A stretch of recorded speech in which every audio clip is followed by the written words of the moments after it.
Juste revenir sur un petit terme de la semaine passée que j'ai passé, j'ai passé au-dessus sans en parler. Au chapitre 4, verset 2, Jean nous dit « Aussitôt, je fus ravi en esprit ». J'avais défini là, que c'était un petit peu la même chose que ce que Paul avait vécu là, quand il disait qu'il connaît un homme, il ne sait pas si c'est physiquement ou qu'il était allé au ciel, il parlait de lui-même. Ici, le terme ravi ne figure pas dans l'original. C'est une traduction qui court dans plusieurs de nos versions. Le terme veut simplement dire que je fus en esprit. Okay? Donc, Jean n'est pas physiquement transporté au ciel, c'est pas ce qu'il est en train de dire. Le texte fait simplement mentionner que c'est en esprit qu'il voit les choses là, qui sont révélées. Chouraki, lui, traduit en disant « Vite, je suis en souffle ». Bon, c'est peut-être pas le terme que j'aurais utilisé, mais il rend quand même une excellente traduction dans l'ensemble de tout ce qu'il a fait. Donc, je pensais peut-être de le souligner. La Bible de Jérusalem, elle dit « À l'instant, je tombais en extase ». Donc, ce n'est pas nécessairement physiquement que Jean se retrouve au ciel. On était rendu, on avait terminé le verset 6 du chapitre 4. On va juste aller voir la suite, puis ensuite on va aller voir le chapitre 5. Donc, c'était clair pour chacun la question des 24 anciens, les 24 trônes. L'Église en tant que telle, toute l'Église va être sur un trône. Ce n'est pas nécessairement un trône physique, mais en position. On va être avec Christ en train de juger, soutenir toutes les vérités qu'il inculque. En position d'autorité, c'est ça un peu? Oui, exactement. Est-ce que c'est vraiment pertinent qu'on soit assis sur un trône?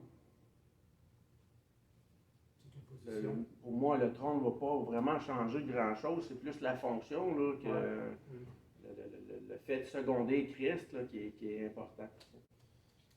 Et moi, je reste ouvert au fait qu'il pourrait y avoir réellement un trône physique. Ça ne change rien dans la dynamique encore. Des fois, on s'enfarge dans des détails secondaires, puis finalement, on vient pervertir le texte. Donc, moi, je préfère garder les éléments de base.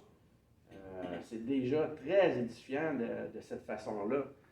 Donc, c'est un grand réconfort de savoir que Christ fait en sorte qu'on va avoir l'autorité avec lui. Et en fait, il ne pourrait pas en être autrement. On doit seconder ce que Christ a effectué à la croix et les jugements qui sont à venir. D'accord? Donc, verset 6. Verset 6, on avait vu qu'il y avait les 4 êtres vivants. On était allé voir un texte dans Ézéchiel là, qui nous parlait des différents les êtres là, avec des roues et tout. On pourrait aller voir aussi Ésaïe, je crois que c'est Ésaïe 6 ou Ésaïe 8. On va aller jeter un petit coup d'œil. Le texte est beaucoup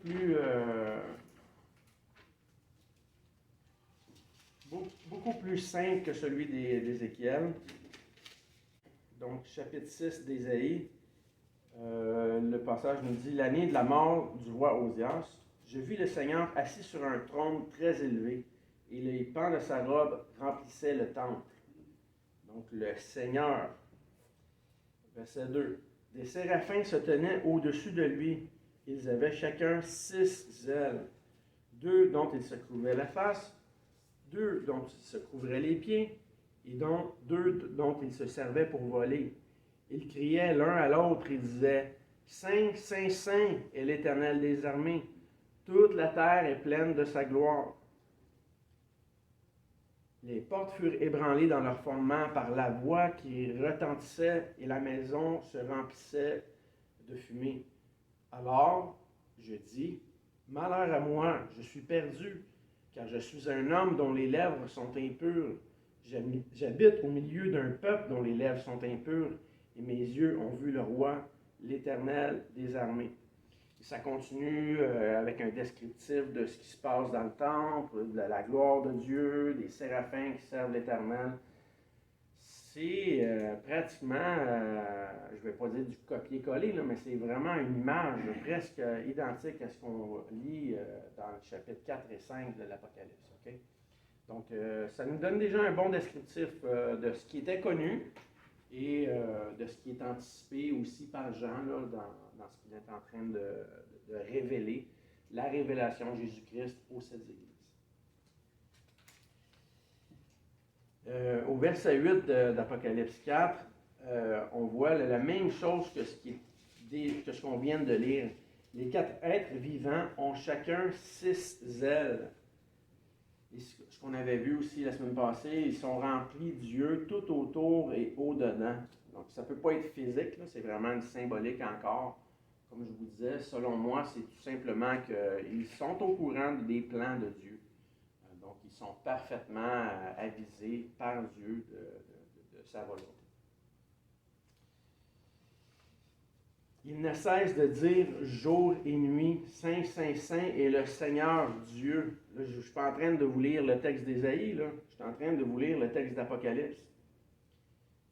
Le Seigneur Dieu, le Tout-Puissant, qui était, qui est, qui vient, Dieu qui est éternel. Vous voyez, les ressemblances sont vraiment incroyables. Là. C'est pratiquement copier-coller. Au verset 9, « Quand les êtres vivants rendent gloire et honneur et action de grâce à celui, donc Dieu le Père ici, qui est assis sur le trône, à celui qui vit au siècle des siècles. » Les 24 vieillards continuent et ils soutiennent encore ce que les anges mentionnent. Ils adorent, ils jettent leur couronne devant le trône au verset 10. Et en disant, au verset 11, « Tu es digne, notre Seigneur et notre Dieu, de recevoir la gloire et l'honneur et la puissance, car tu as créé toutes choses et c'est par ta volonté qu'elles existent et qu'elles ont été créées. » Donc, vous voyez, il y a une continuité, là, un accord entre les anges et les vieillards ici. Il n'y a aucune division. C'est une pleine unité. Quand on dit que le ciel et la terre seront réunis, c'est exactement dans la même optique que ce qu'on voit ici. Ça va pour ça? Est-ce que quelqu'un aurait des questions? Donc, dans ce qu'on a vu jusqu'à présent, dans les 4 premiers chapitres d'Apocalypse, là, il n'y a rien de compliqué. On complique souvent parce qu'on ne lit pas dans le contexte. Mais même les exhortations qui avaient été données aux églises étaient très pratiques, très concrètes. C'était des promesses très vivantes et très enrichissantes. Okay? Chapitre 5. Plus on avance, plus ça va se compliquer. Donc, le texte nous dit, « Puis donc c'est Jean, je vis dans la main droite de celui qui était assis sur le trône, donc c'est la main d'autorité, la main du Père. Je vis un livre écrit en dedans et en dehors. » Le fait qu'un livre soit écrit en dedans et en dehors n'est pas problématique. Souvenez-vous qu'à l'époque, les livres n'étaient pas des livres comme nous avons aujourd'hui avec des pages comme ça. C'était plutôt des rouleaux qui étaient comme ça, là, un long papier, un long parchemin qui était scellé de plusieurs sceaux. On dit que les contrats étaient à l'époque parfois scellés jusqu'à 7 sceaux. Dans même le passage où on voit que Jésus est mis au tombeau, si vous lisez le texte, là, on lit même que le tombeau avait été scellé. Les Romains avaient apposé des sceaux sur les câbles qui retenaient la terre, la pierre. Et quand Jésus est ressuscité, les cordes n'ont pas été coupées, ils ont été déchirés. C'est impossible. Imaginez-vous la force de pression que ça prend pour déchirer des cordes. Donc, quand Dieu dit qu'il met un sceau sur un document, croyez-moi, ce sceau-là ne sera pas brisé. Okay? Dieu peut briser le sceau des hommes, mais les hommes ne peuvent pas briser le sceau de Dieu. On dit que dans l'Antiquité, les testaments, les contrats de mariage, d'achat ou de location de propriété ressemblaient au type de rouleau que je vous ai décrit là. Ils étaient écrits en dedans et en dehors, ou si vous voulez, des deux côtés. En Jérémie 32, 7, on voit le descriptif de l'achat d'un champ. Je vais vous inviter d'aller tourner. Dans Jérémie 32, verset 7, on va voir un petit peu déjà comment c'était à l'époque. Je demandais de Didier à lire 32, 7 à 12. Oui. Voici, Anamaël, fils de son oncle Shalom, va venir auprès de toi pour te dire, achète mon champ qui est à Anatot, car tu as le droit de rachat pour l'acquérir. Et Anamaël, fils de mon oncle, vint auprès de moi, selon la parole de l'Éternel, dans la cour de la prison, et il me dit, achète mon champ qui est à Anatot, dans le pays de Benjamin, car tu as le droit d'héritage et de rachat. Achète-le. Je connus que c'était la parole de l'Éternel. J'achetai de Hanamel, fils de mon oncle, le champ qui est à Anatot, et je lui pesai l'argent, 17 cycles d'argent. J'écrivis un contrat, et je cachetai, je pris des témoins, et je pesai l'argent dans une balance. Je pris ensuite le contrat d'acquisition, celui qui était cacheté, conformément à la loi d'usage, et celui qui était prêt, et je remis le contrat d'acquisition à Barak, fils de Nejesha, en présence de Hanamel, fils de mon oncle, en présence des témoins qui avaient signé le contrat d'acquisition, et en présence de tous les Juifs qui se trouvaient dans la cour de la prison. Et je donnai devant eux cet ordre à Barak. Merci beaucoup. Donc, on voit ici que la question de l'achat du champ, on le voit au verset 6, là, on l'a sauté un petit peu. C'était la parole de l'Éternel qui avait été adressée à Jérémie. Et le texte nous dit que selon les usages de la loi. Donc, c'était usuel d'avoir un type de contrat homologué, officiel, pour attester les échanges des hommes ou même les alliances.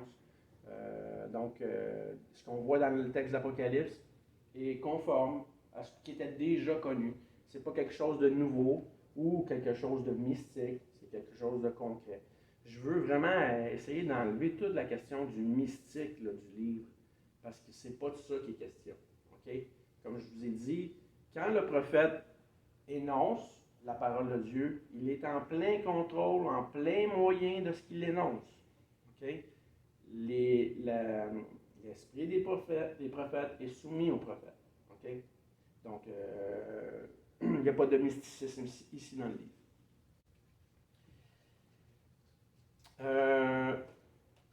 On va continuer le texte à Apocalypse 5, toujours au verset 1.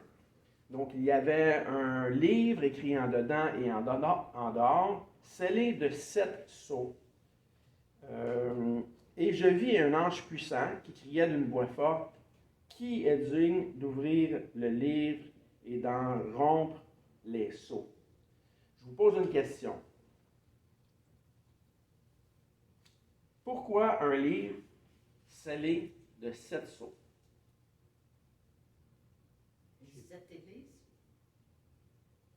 Non. On ne parle pas des 7 églises ici. On parle vraiment d'un livre physique écrit. Il y a, je suis en train de vendre le punch. Je vais reposer ma question, OK? Je vais reposer ma question. Pourquoi un livre scellé de 7 sceaux? 7, c'est le chiffre de Dieu. Oui, OK, parfait. Pourquoi 7? C'est lié avec la création, 7e jour. OK. Parfaitement scellé. Est-ce que Dieu n'aurait pas pu créer en une journée?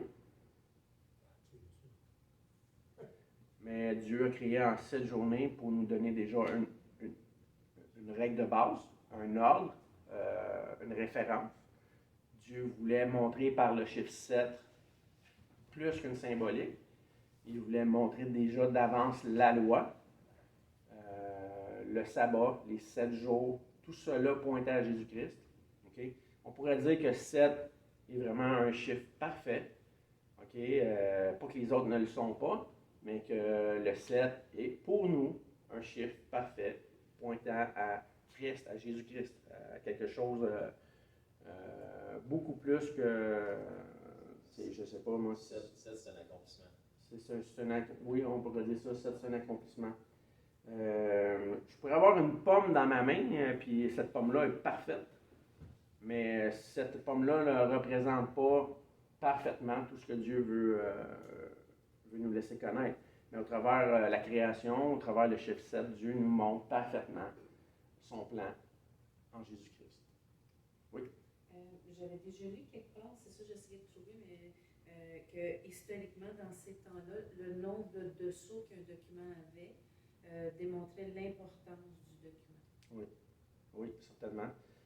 Un document avec un sceau est est important, mais aurait moins d'autorité qu'un document qui en comporterait 7. Un courrier à l'époque avec un seul sceau. Oui, exactement. Un simple courrier usuel n'avait pas besoin d'avoir une authentification de plusieurs témoins. Le seul sceau appartenant à la personne validait que la provenance était véridique. Mais les 7 sceaux viennent vraiment valider quelque chose de beaucoup plus fort. Et non seulement ça, mais ici, on sait que c'est Dieu qui est derrière les 7 sceaux. Mais on n'a pas encore répondu à ma question. Oui, ça. Mais ça démontre que c'est précieux dans un certain sens. Oui. Tu sais, aussi une autre, tu sais, ça dit la corde à 3 brins, elle va être solide. Imagine si tu as 7 sous sur un document, comment tu peux pas, c'est pas n'importe qui peut l'ouvrir. Excellent point.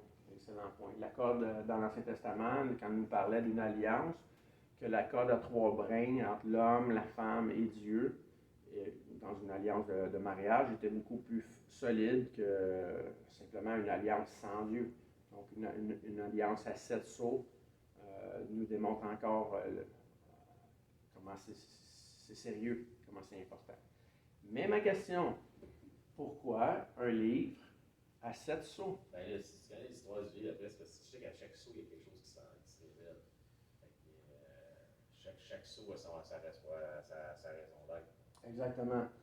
Le livre est donné pour qu'il nous soit révélé, pas pour qu'il nous soit caché, pas pour que ce soit un mystère, mais pour que ce soit concret et qu'on comprenne ce que le livre est en train de nous dire. Donc, on va entrer dans le détail au chapitre 6 sur qu'est-ce qu'est ce livre et qu'est-ce que sont ces sceaux. Donc, on ne doit pas sursauter là, puis être complètement tombé de notre chaise. Le livre a pour raison que ce nous soit révélé. Okay?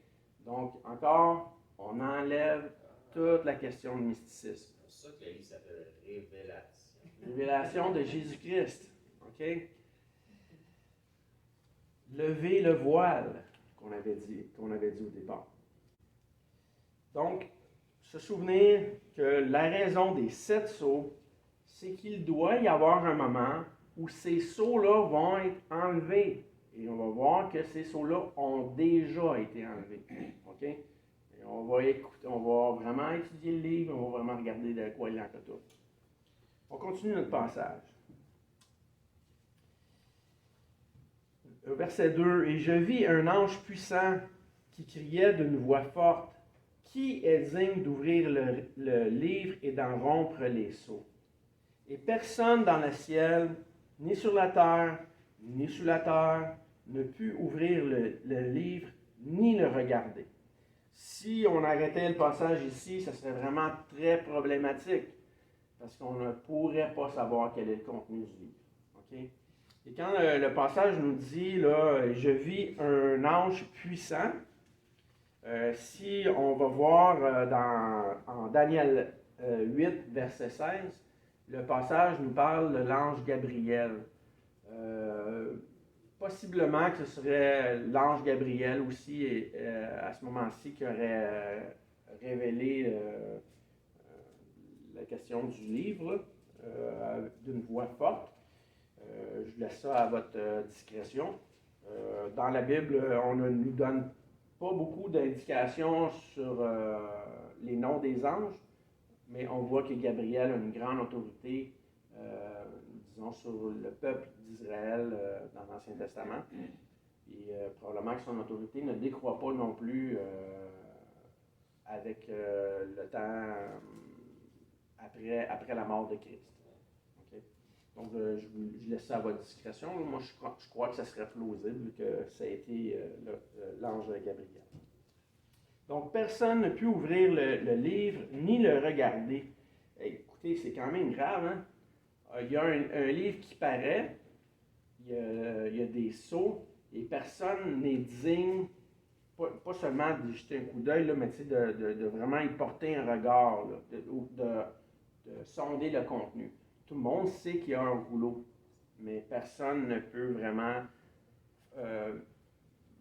mettre les regards dans ce livre. Personne n'en est digne, ni les anges, ni les vieillards, ni qui que ce soit d'autre qui soit au ciel. Le texte va nous dire vraiment qui est digne d'honneur, qui est digne d'ouvrir le livre et d'en rompre les sceaux. Jean continue au verset 4 disant « Et je pleurai beaucoup de ce que ne fut trouvé personne digne d'ouvrir le livre, le rouleau, comme je vous ai mentionné tantôt, ni de le regarder. Personne sur la terre digne de regarder. Personne dans le ciel digne de regarder. Ni personne, déchu dans les forces démoniaques digne d'ouvrir le livre. Okay? Et de le regarder. Verset 5. Et l'un des vieillards me dit, ne pleure point. Voici le lion de la tribu de Juda, le rejeton de David, a vaincu pour ouvrir le livre et ses 7 sceaux. C'est pas merveilleux? Personne jugé digne, sauf le lion de Juda, le rejeton de la tribu de David. Notre Sauveur, notre Seigneur, notre Roi, notre Messie. On pourrait continuer les titres comme ça d'apologie. On pourrait continuer sans fin. Le Rédempteur, le Médiateur. On pourrait en mettre. Le seul jugé digne est le lion de la tribu de Juda. Celui qui vient en vainqueur, qui est déjà vainqueur. Il ne sera pas vainqueur un jour. Il est déjà vainqueur. Il est simplement patient parce qu'il est bon. Il veut que tous soient sauvés, que tous parviennent à la repentance. Et malheureusement, tous ne parviendront pas à la repentance, ne voulant pas se repentir, selon ce que nous dit Romains 10,16. Donc, Dieu donne à l'homme la responsabilité ou l'opportunité de croire et de venir à Jésus-Christ. Donc, le lion de la tribu de Juda, ce qu'on voit là, au verset 6, l'agneau, Jean dit qu'il vit au milieu du trône et des 4 êtres vivants et au milieu des vieillards, un agneau qui était là comme immolé.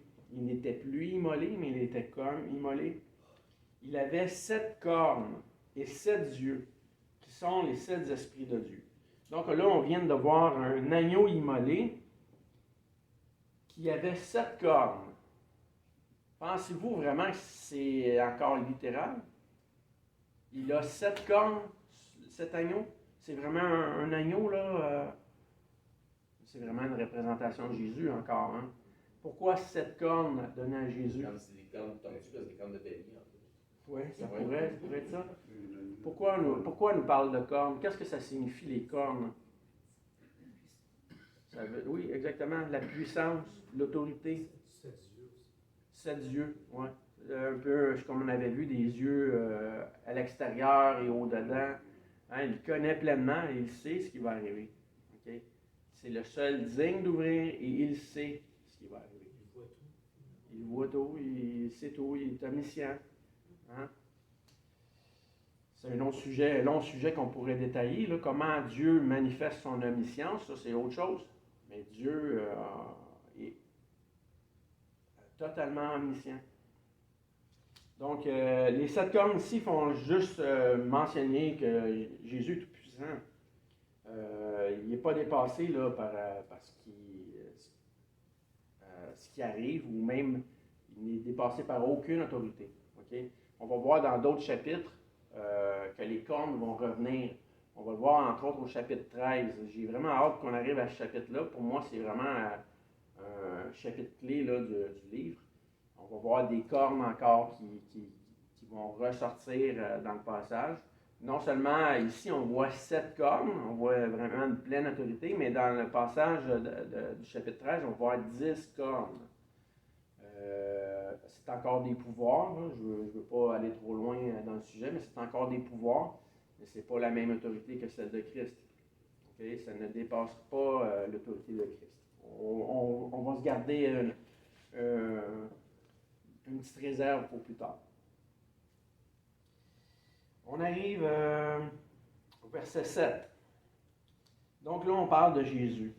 Il vint et il prit le livre, toujours le rouleau, de la main droite de celui qui était assis sur le trône. Donc il prend le rouleau de la main du Père. C'est bien du Père que venait l'autorité de Christ sur terre. Christ s'en remettait réellement à son Père. Il n'y a rien de différent ici. Le Fils est toujours en relation avec le Père. Ce que le Père donne au Fils, je crois que c'est Jean 8. Ce que le Père donne au Fils, le Fils le remet au Père. Hein? Et vice-versa. Donc une pleine unité. Verset 8. Quand il eut pris le livre, les 4 êtres vivants et les 4 vieillards se prosternèrent devant l'agneau, tenant chacun une harpe et des coupes d'or remplies de parfums, qui sont les prières des saints. Donc ici, il n'y a encore aucun mystère. Les coupes d'or remplies de parfums sont les prières des saints. C'est encore une symbolique. Okay? Est-ce qu'il y a réellement des coupes d'or qui sont présentées?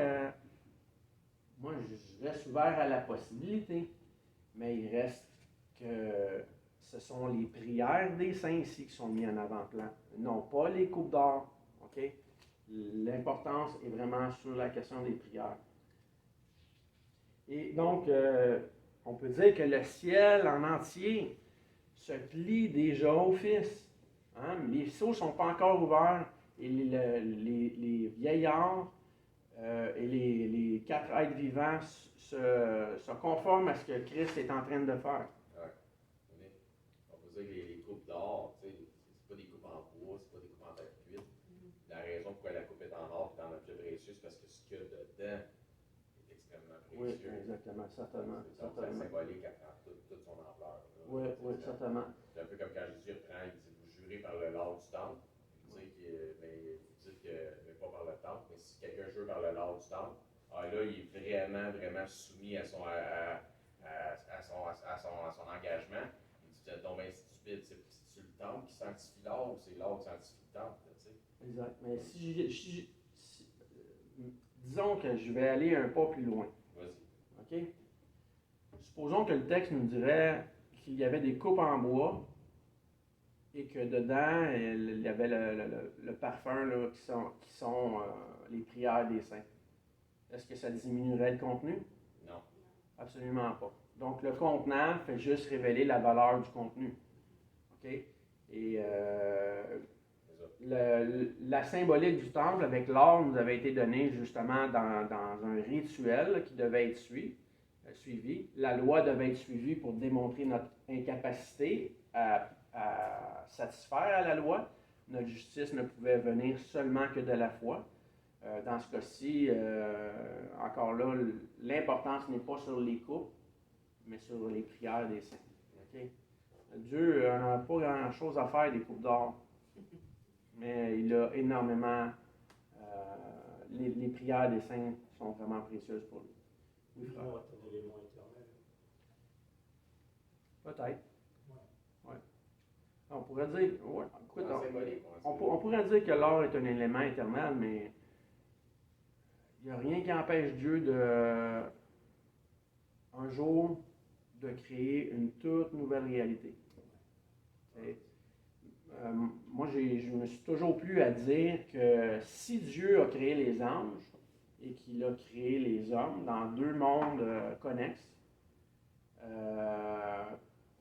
peut-être qu'un jour, il va créer autre chose que les hommes aussi. On va peut-être tenir le même rôle d'accompagnateur que ce que les anges ont fait pour les hommes, envers d'autres, de nouvelles créatures, de nouvelles créations. Dieu, on est peut-être le début d'un monde très, très complexe. Puis ça ne changerait rien des réalités qu'on connaît déjà en Jésus-Christ.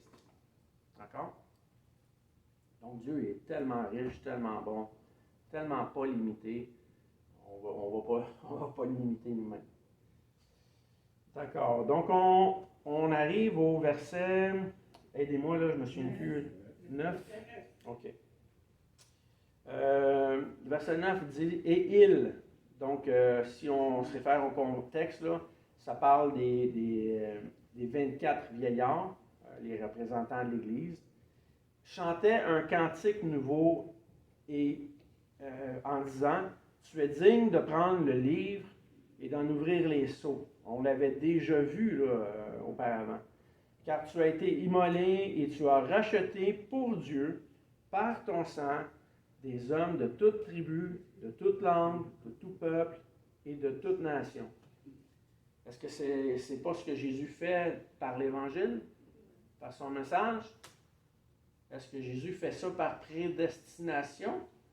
Là, je vais plus loin. Là. Je vais plus loin. Est-ce que Jésus sauve par prédestination ou par son sang? Par son sang. La question de la prédestination est pertinente dans l'optique où on consent à croire. Si on ne consent pas à croire, on ne peut pas être prédestiné. Okay? Tous sont prédestinés à venir à Jésus-Christ. Tous sont prédestinés à se repentir. Acte 17-30. Tous ne le veulent pas. Donc, le seul moyen de pouvoir être sauvé, c'est en croyant. Okay? Croire n'est pas une œuvre.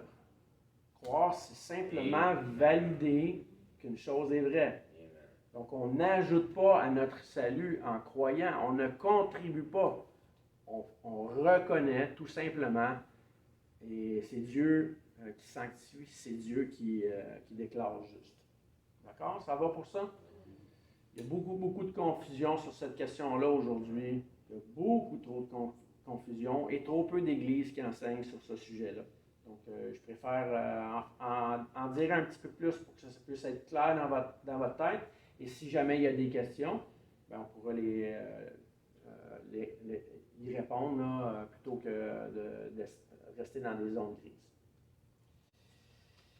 Les anciens continuent en disant, les vieillards, ils continuent au verset 10 en disant « Tu as fait d'eux un royaume des sacrificateurs pour Dieu, et ils régneront sur terre. » Ils régneront sur terre quand?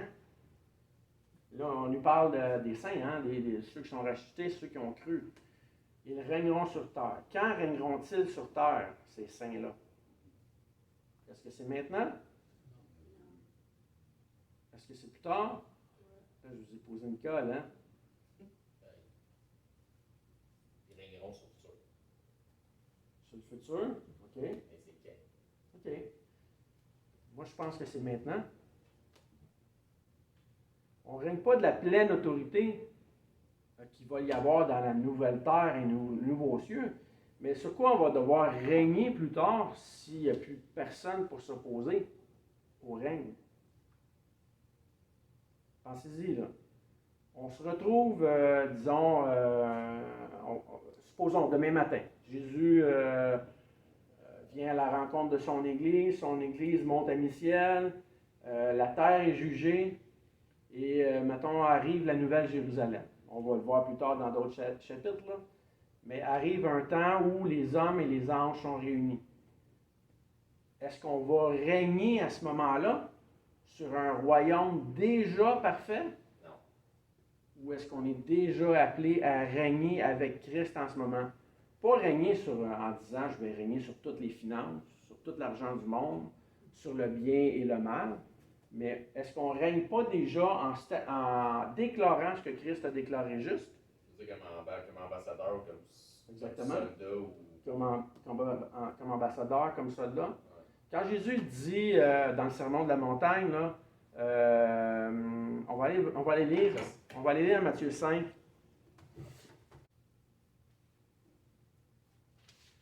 D'accord, on commence verset 1. Voyant la foule, Jésus monta sur la montagne, et après qu'il se fut assis, ses disciples s'approchèrent de lui. Puis, ayant ouvert la bouche, il les enseigna et dit, les disciples ici sont qui? Juste pour bien situer, là. Ceux qui sont avec Jésus. Ceux qui sont avec Jésus. Est-ce que les disciples sont tous des sauvés? Pardon? Pas nécessairement. Ce sont des gens qui suivent. On voit dans certains autres passages que certains disciples ne suivirent plus Jésus. Ils ont été offusqués par ses enseignements. Jean 6, 66. Oui, exactement. On continue verset 3. Jésus dit, « Heureux les pauvres en esprit, car le royaume des cieux est à eux. Plus tard. » Est-ce que c'est ce que Jésus dit? Est-ce qu'il n'annonce pas un royaume des cieux qui est à eux maintenant? Oui. Heureux les affligés, car ils seront consolés plus tard. Est-ce que c'est ce que Jésus annonce? Il annonce encore une consolation présente. Heureux les débonnaires, car ils hériteront la terre plus tard. Est-ce que c'est ce que Jésus dit? Il annonce encore une paix qui est présente. Heureux ceux qui ont faim et soif de la justice, car ils seront rassasiés plus tard. Non, il annonce encore quelque chose de présent. Je comprends ce que tu veux dire, dans le sens, je m'excuse, dans le sens, tu sais, ils seront, ça parle du futur, mais on est dans le temps présent parce qu'il dit heureux les pauvres en esprit, car le royaume des cieux est à eux live. Exactement. Donc, pourquoi le texte nous dit seront? Parce qu'ils sauront à partir du moment où ils chercheront ce que Christ annonce. Yes. Okay? À partir du moment où c'est vraiment la paix de Christ qu'on veut avoir. C'est pas plus tard qu'on va avoir la paix de Christ, c'est maintenant. Jésus il dit allez en paix, je vous laisse ma paix. Donc, ce que Christ nous donne est déjà accessible maintenant. C'est sûr que. Pardon? Si tu la cherches. Oui, mais en fait, on peut tomber dans un excès là, maintenant. En disant, OK, si je la cherche, c'est vrai que je dois répondre à ce que Christ énonce. Mais à partir du moment où je suis en Christ, je me suis déjà placé dans la paix ou dans la réconciliation. Donc, oui, je dois continuer de me sanctifier, je dois continuer de marcher par la foi, je dois continuer d'obéir. Et Dieu va m'aider à me sanctifier, à changer. Ça ne sera pas mon œuvre seule. On revient un petit peu à ce que je vous disais la semaine passée, quand on dit en Christ, plutôt que vivre par nos forces. Donc, oui, il y a un processus de contribution, sauf par contre, on n'arrivera jamais en énonçant un salut de sanctification. Je ne serai jamais assez bon pour gagner mon salut. Mon salut repose uniquement sur la question de la foi. Ça va pour ça? Oui, d'accord. On va terminer rapidement le chapitre. Il nous reste 3 versets. Au verset 11, on voit des myriades et des myriades et des milliers encore qui entendent la voix, qui vont dire que Christ est digne l'agneau qui a été immolé est digne de recevoir la puissance, la richesse, la sagesse, la force, l'honneur, la gloire et la louange. En fait, tout l'univers réconcilié rend gloire à Christ. Toutes les créatures qui sont dans le ciel, sur la terre, sous la terre, sur la mer et tout ce qui se trouve. Et j'ai entendu celui qui disait, à celui qui est assis sur le trône et à l'agneau, soit la louange, l'honneur, la gloire et la force au siècle des siècles. Et les 4 êtres vivants disaient Amen. Et les vieillards se prosternèrent et adorèrent. Donc, rien ne pourra résister à Jésus-Christ, ni sur la terre, ni sous la mer, ni les puissances présentes, ni les mondes à venir. Christ a vaincu toute autorité à la croix. Il est plein Seigneur, plein Sauveur, et il règne pour l'éternité. Et qui Donc, sont les 4 êtres vivants? Les 4 êtres vivants sont des anges. On l'avait vu rapidement là, avec Ézéchiel déjà. On l'a vu ce matin avec les anges là, dans Ésaïe. On pourrait faire une étude plus précise sur ce sujet-là. Là. Je ne rentrerai pas dans ce détail-là parce que je veux juste faire un survol de l'Apocalypse plutôt que d'un enseignement, disons, exhaustif. Donc, mais c'est une excellente question. Je t'inviterais peut-être à regarder dans ta Bible, dans les notes de page. Tu vas avoir des références déjà où tu vas pouvoir lire plusieurs textes pour te référer à ce qui est déjà connu de l'Ancien Testament. Okay? Moi, je crois que les 4 êtres vivants font simplement référence au monde des anges, tout comme les 24 vieillards font référence tout simplement à l'ensemble de l'Église. Okay? On a vu dans le chapitre 5 là, que même si les vieillards adorent, ça ne se limite pas aux 24 vieillards. L'ensemble de l'Église adore aussi Jésus-Christ. Donc, les 24 servent tout simplement à nous signifier, disons, le passé de l'Église par rapport au judaïsme et au christianisme. Et tous ceux qui sont sauvés sont simplement ceux qui sont dans la foi en Jésus-Christ et non pas l'ensemble de tous les Juifs non circoncis de cœur. D'accord? Donc, j'espère que ça répond à quelques-unes de vos questions et ça en suscite d'autres aussi. Le livre doit être vraiment analysé en détail.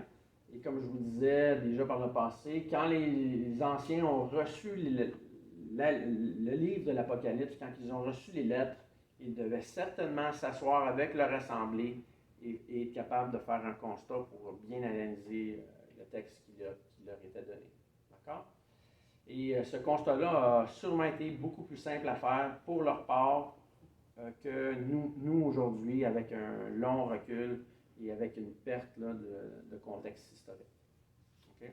Donc, on va juste terminer. On va aller avec un temps de communion en bas. Seigneur, je te remercie pour ta parole. Je te remercie pour les anciens que tu nous as donnés en exemple, qui sont des hommes comme nous, Seigneur, qui te rendent pleinement gloire, Seigneur. Des hommes qui ont été fautifs en plusieurs occasions, Seigneur, qui n'étaient pas parfaits, mais qui ont été déclarés justes par le sang de l'agneau, comme on a vu dans le passage. Merci pour Christ qui est digne non seulement d'ouvrir un livre avec 7 sceaux, Seigneur, un simple livre, mais qui est digne de régner sur toute époque et pour toute l'éternité, Seigneur. Au nom de Jésus, je te prie, Seigneur. Bénis chacun de mes frères. Amen. Frères et sœurs. Amen.